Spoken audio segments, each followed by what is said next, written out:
Approximately this morning it's about 52 degrees, 53 degrees. I think the high today is 63, 64. I am still gathering walnuts. I have approximately 10 50-gallon buckets, and I still have more to pick up. They're all over the ground here with my little gadget I got. And I'm getting a variety of stories from the locals here. Some people say they don't process walnuts over in our town anymore. And then I get people telling me that I can bring them to any of the hardware stores and they'll accept them. But I don't necessarily think they pay for them. I don't have a machine to process them, and I've already cut my hand a few times with gloves on trying to process a few myself. So I don't want to, aid in my inexperience to do them.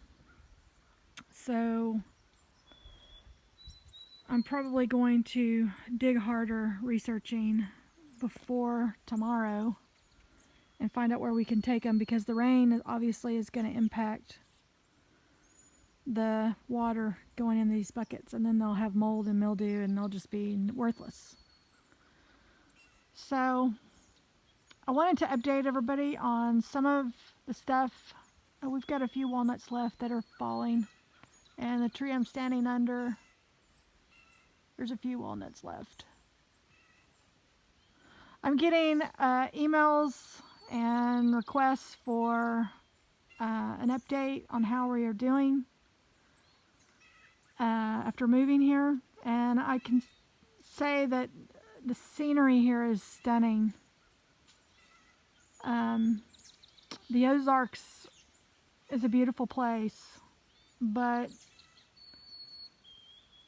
am I in love with this place? I don't know.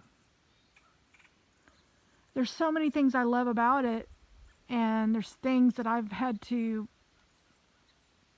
change and adjust to that I probably didn't anticipate. I knew that I would be living in the forest. I knew there's going to be bugs out here.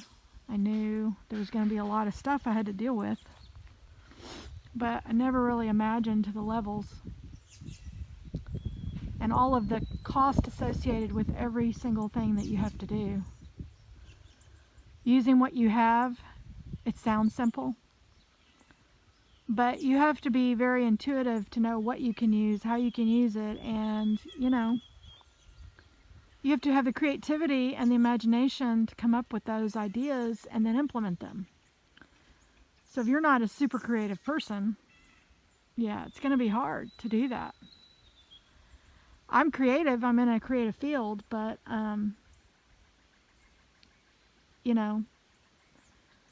being able to learn to work with nature, I think, takes time. I don't think you learn it right away, and I don't think it's something you can truly study and grasp quickly. I have not grown up in the country. I've visited the country for months on end with my grandparents on their farm, but I've not been around here all seasons. And this is a change. So, and we still are facing the mammoth armadillo, who loves to dig really big holes in our yard. I've not killed an armadillo. My husband has killed about 8. And I've shot at some, and when he ends up shooting them dead, he finds the holes that I hit them. I just didn't kill them. So, wow. I'm finding the struggle between what to do here on the homestead and then how to keep my business running. I know I'm going to shut down for a month in December to January. I usually do that anyway, just because of the Christmas rush. And, everybody wants to have their stuff by Christmas. And no one realizes the stress on the vendor to produce that and get that and make that happen so that nobody's disappointed for Christmas. So I have a policy. I shut down on December 15th, regardless of any circumstance. I actually shut down so that I don't disappoint. It's just a protection mechanism for me. But my little shop here, it's not ready. I can't really put garments and clothes in here when, there's pests I'm fighting. And it's not sealed up. It's sealed up against the rain, but it's not sealed up against, obviously the millipedes that are going to come next year. And I don't want to get it all ready on the inside and not have taken care of the outside. And then all of a sudden I'm faced with apocalyptic millipedes and bees. And so we really need to do some work. I did get my flower beds all cleaned out over here. And I'm going to rake up a lot of these leaves, and I'm going to mulch them. I'm going to put them over here in this flower bed. That's one of the jobs I'll have this weekend, is raking leaves and mulching this flower bed. And I still need to lay the landscape fabric down, put the rocks on top of it so it kills off this grass, and so I can plant in here next year. So the back side of this shop that I have needs to be redone. The window that was there was broken, and it was allowing a lot of cold air blowing through there. And this also holds our wellhead, the well pump. And so we decided to sell it up and go ahead and put the air conditioner in there in the event we don't have time to work on putting an actual window in and putting air conditioner in, because I would need air conditioning, sadly, to be able to run a heat press, because the heat press runs at about 350 to 400 degrees, and if you put that in there with me during 100-degree weather, I'm going to be passing out. So I have to have air conditioning and ventilation to do my work. I did clean out the flower beds on the side, and we got to take care of this stump. But all of this stuff has been patched because we have squirrels that have moved in. And some of this, they put plywood, and then they just put the little pieces of trim down there to make it look like cabinish. They just, mask it. And so all that's got to come off. And I'm proposing that we do metal on the sides. And yeah, so I'm proposing that we do a metal. We have a metal roof, but I'm doing it all in metal. And then, either cutting it at the stonework or pulling out as much as we can and pouring concrete down there, and then doing the rest in metal. So that the millipedes won't find this very appetizing. And with the water spigot here, I was thinking about doing my chicken coop over here. And since, there's access to water here, actually this area over here, I'll take you over there in a little bit. This would be that's where they really should have built the house, just because of the views that you get facing that way. And my husband is going to use some of the materials from this to help build my chicken coop. And we're going to remove this barn. We don't really need one. And the shop that he wants, we're just going to make use of whatever wood here that is usable and metal that's usable. And then the rest of it, because of the inside and the way the structure is, aged, we're not going to be able to really rebuild that without a lot of cost. And for that cost, we can buy a brand new one. So we don't even really need one that big. So we're probably going to start reclaiming some of that wood and put a gate. I think a gate maybe here, because there's already a post here, and put another post in here. And putting my chicken coop right here for right now. we've got some issues with the cabin that we're living in. So my mind is going back and forth between what is the best scenario for us long term. And, you know, more than likely we're going to live in this cabin at least a full year. But we don't want to pour our money into a home that we're finding all kinds of issues. And, you know, maybe there's room in the future. And I don't know, we haven't really talked about it in depth, but it might be nice to put our home on this plot of land, because you have all of this is open. We have the light pole here, so we wouldn't have to do anything. And the propane's here. And this would be, all we'd have to do is grade this to be level, and Bill and I could probably build or buy a home that's a shell and finish it out right over here.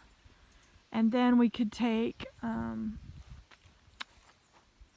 I'll tell you why I'm thinking all this at some point.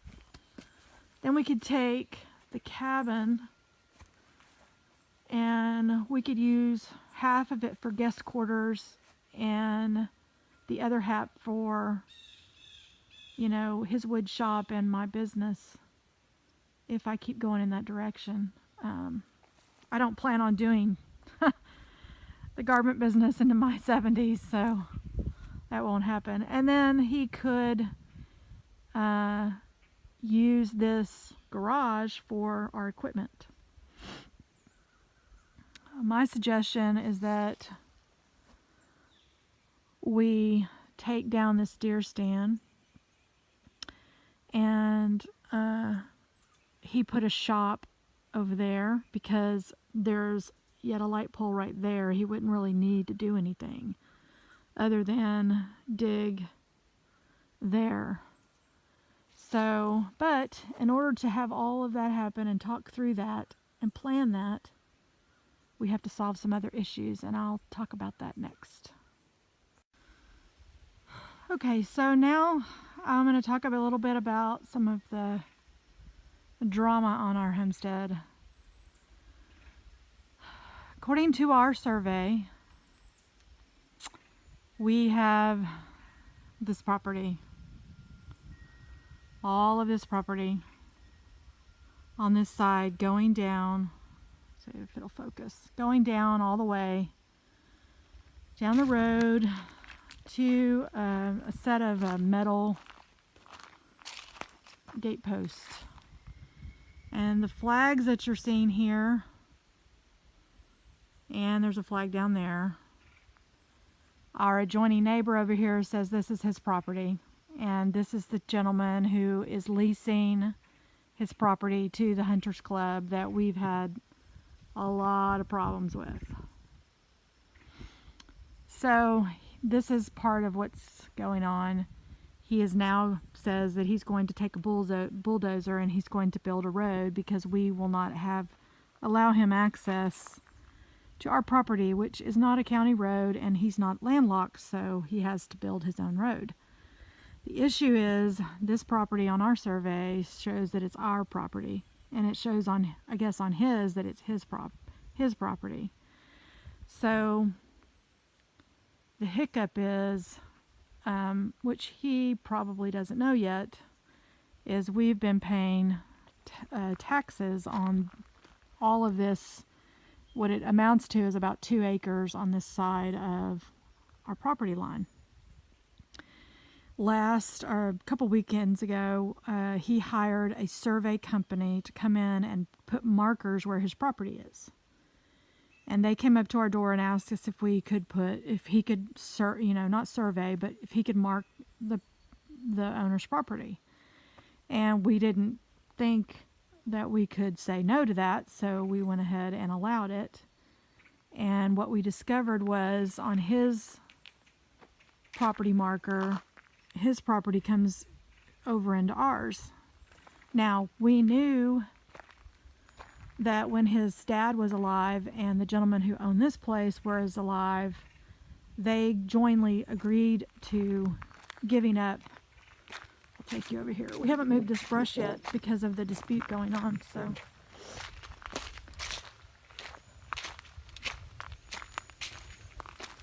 So see, you can see he has a marker here in our yard, and our property is supposed to extend to that fence. It's 111 foot.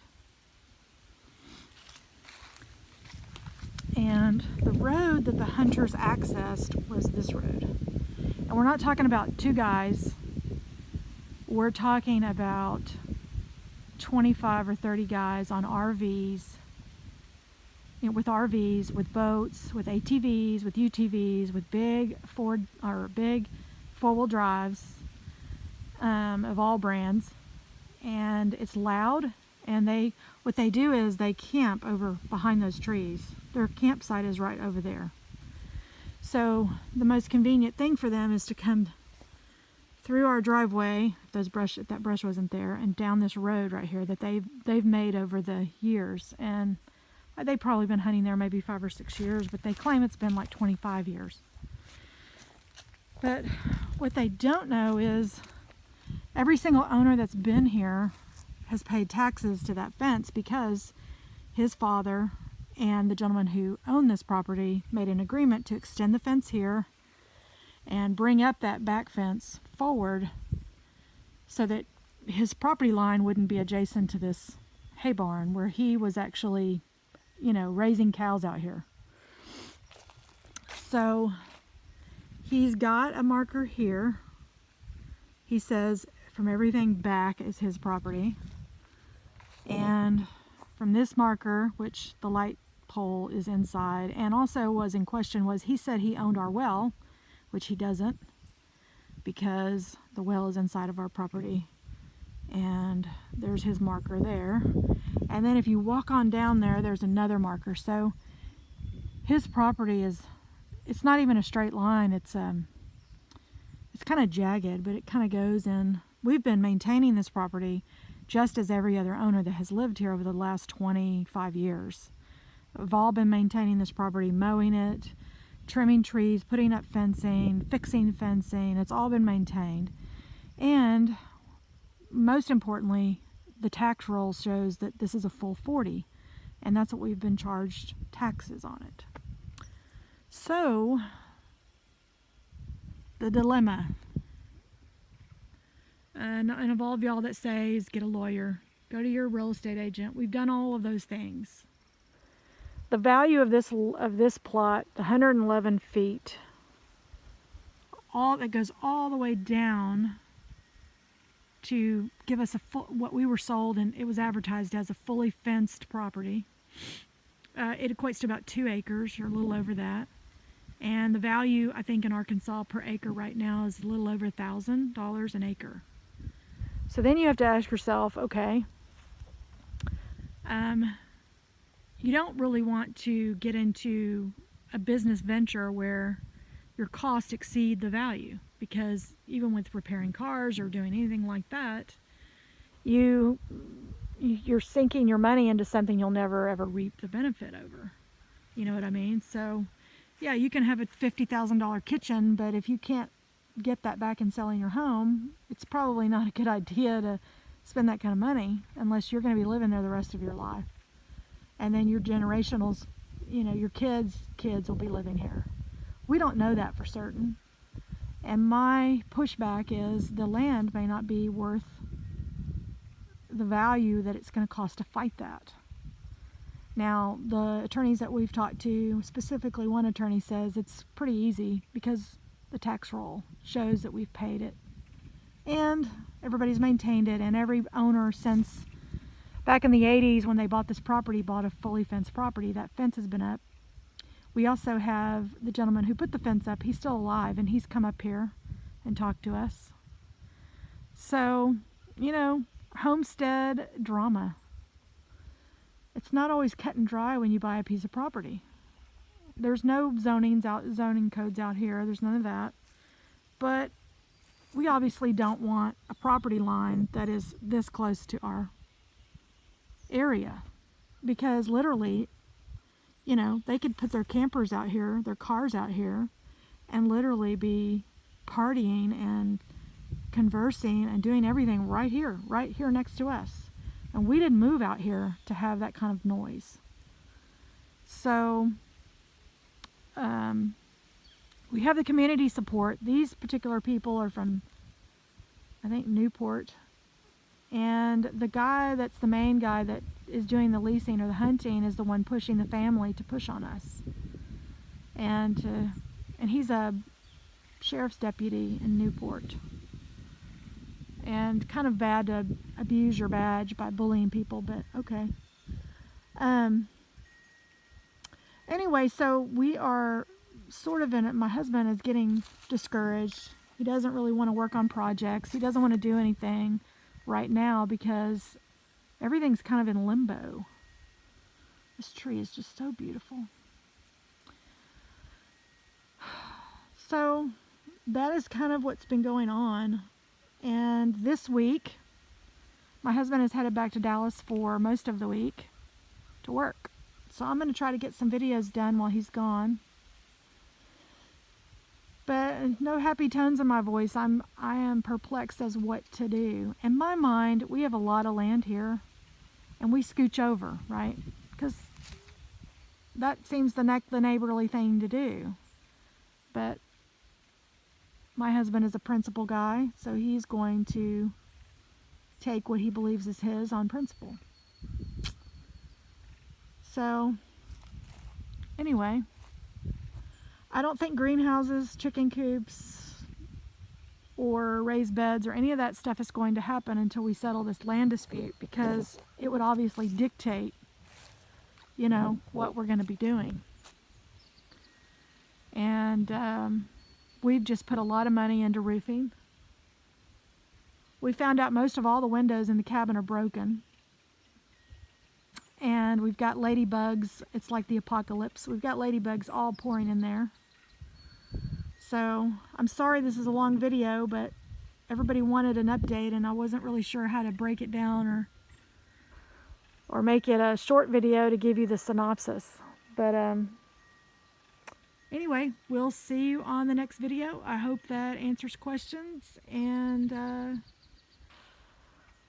like I said, there's things I love about this place. And I like living here. But I could do without a lot of the pests. And I'm just trying to build barriers between me and them. So anyway, have a blessed week. Have a blessed day. Find somebody to bless. And I'll see you on the next video.